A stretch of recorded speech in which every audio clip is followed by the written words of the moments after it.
show some compassion, show some empathy. And that's what I feel like is lacking. Tonight, yet another twist to a strange animal cruelty case out of Mesa, where a woman who admitted to torturing and killing 3 dogs is not facing any charges.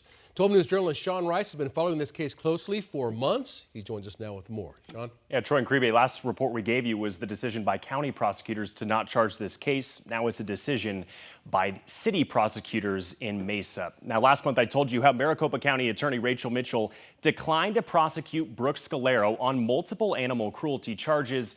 She cited to us insufficient evidence, particularly a lack of physical evidence tied to the discovery of those 3 dead dogs. There was some hope from the victims in this case that Scalero would at least get slapped with some kind of misdemeanor animal cruelty charges, but today it doesn't appear that is happening either.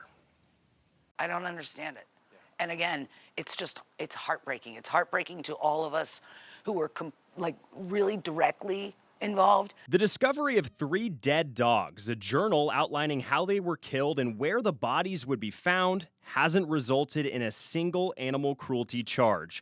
It's the frustration for Judy, the former owner of Gus, a dog found dead last fall. The torture he endured, discussed in great detail on journal pages owned by Brooke Scalero. What kind of community are we going to become when people like this are able to walk the streets without being held accountable? It's disgusting, it's sickening, and we expect more. Concerned citizens gathered outside of County Attorney Rachel Mitchell's office back in January after her office declined to prosecute Scalero on felony charges. Mitchell claimed her office lacked the physical evidence necessary to prove that case in court. We did not have any sort of forensic evidence to suggest that what she indicated that she did, she in fact actually did. And without that, you cannot pursue charges. Judy and other people connected to the case remained optimistic that Scalero would at least be slapped with misdemeanor animal cruelty charges. County prosecutors penned a letter to them earlier this year stating that the case would be referred to the Mesa City Attorney's office for, quote, possible misdemeanor charges. But 12 News has learned that won't happen either. These are animals, these are lives. And to me, it just shows what Mesa and the state, how they regard animals. Mesa City prosecutor Paul Hawkins tells 12 News they will only prosecute Scalero on 1 theft charge tied to allegedly stealing a dog.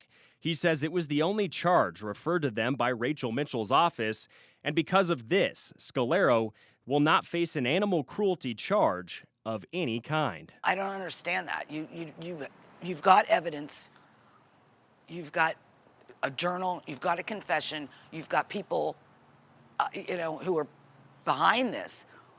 Just face it. Do something about it.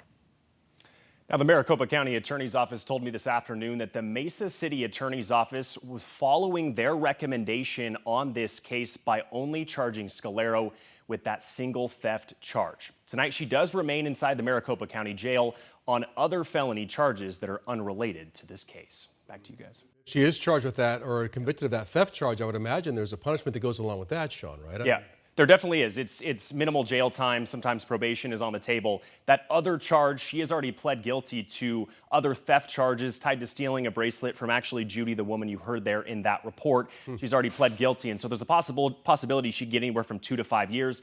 But again, it's because this language was so graphic in this journal that these people were really wanting animal cruelty charges. Yeah, it's easy to understand why they would be concerned. All right, Sean, thank you.